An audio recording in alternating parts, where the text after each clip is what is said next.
Now, a long time ago, a book was written, a classic book by Charles Hummel called The Tyranny of the Urgent.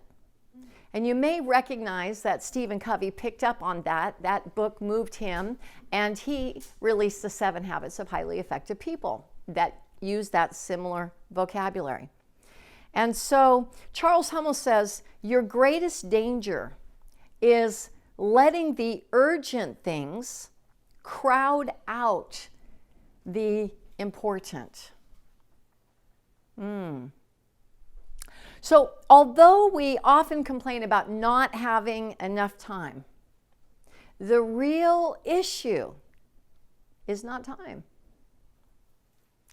It's our priorities. It's our choices. Stephen Covey says, so often the enemy of the best is the good.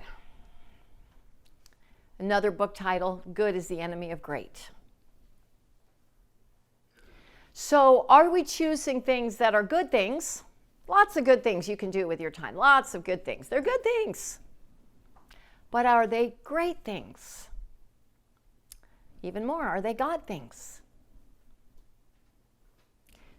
So Stephen Covey, in his landmark book, The 7 Habits of Highly Effective People, that has moved so many people over the last many decades, uses the distinction of the clock and the compass. The clock and the compass. This is a way that you can have a mental picture, kind of a framework to hang this idea. Is your life being driven by the clock? Tick tock, tick tock, tick tock. Come on, come on, come on, come on, come on. Did you raise your kids that way? I did. Come on, we got places to go. We got things to do. Come on, why aren't you dressed already? Did you get your room clean? Come on.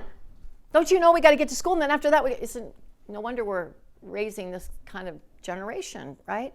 The clock or the compass? Is it pointed due north? So being controlled by the dictates of the schedule as opposed to being controlled by your values. Okay? So we attempt to use time management systems. You know, they're so popular. There's so many that you can buy, whole new twists on how you can manage your time. So we can figure out how we can cram even more and go at an even more, frenetic pace. So there's this conflict between our schedule and our vision and our values. They war for our time and for our attention.